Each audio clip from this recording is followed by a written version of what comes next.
आज घर पर ऐसा क्या जरूरी काम होता है जो इतनी रात में मिस्त्री को बुलाया जाता है और मिस्त्री को काम करते करते पूरी रात निकल जाती है। तो रात में मिस्त्री को क्यों बुलाया, ये सब जानने के लिए आपको ब्लॉग को पूरा देखना पड़ेगा। तो राम राम दोस्तों, मेरा नाम है करण और सभी का स्वागत है आज के नए ब्लॉग में। आज हो गई 26 मई और दिन है सोमवार। आपको तो पता ही इतनी ज्यादा गर्मी हो रही है, तो फिर मैं अपने रूम के लिए कस्टमाइज कूलर बनवा रहा हूँ। आज कूलर बनवाने की सीरीज का डे 3 है। क्या बक रहे हो माता? अब मुझे मैनपुरी भी जाना है, तो फिर मैं निकल जाता हूँ सीधा नहाने के लिए।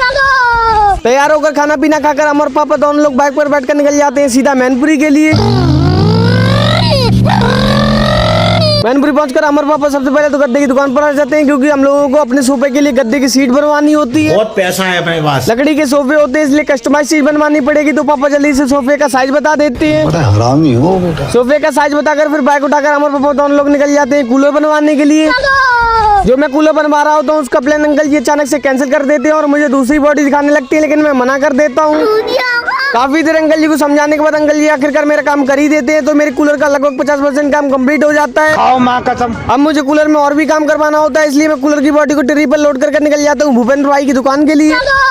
भूपेंद्र भाई की दुकान पर आकर अब वेल्डिंग का काम दोहरा होगा, इसलिए भूपेंद्र भाई नापने लगते हैं और अपना काम करना शुरू कर देते हैं। आप भी ठीक करके देता हूँ। लगभग 2 से 3 घंटे की मेहनत के बाद आखिरकार मेरी कूलर की बॉडी का 70% काम कंप्लीट हो जाता है। खुशी। आपको ये कूलर की बॉडी नॉर्मल लग रही होगी, लेकिन इतने में तो एक नया कूलर आ जाता है और इतनी मेहनत भी ना करनी पड़ती। बात तो सही है। 3 दिन हो गए कूलर को बनते हुए, मैं एक एक करके सामान लेने के लिए जाता हूँ। तो अभी मुझे कूलर के लिए हनी पैड लेना होता है, इसलिए मैं कूलर वाली दुकान पर आकर हनी पैड ले लेता हूँ।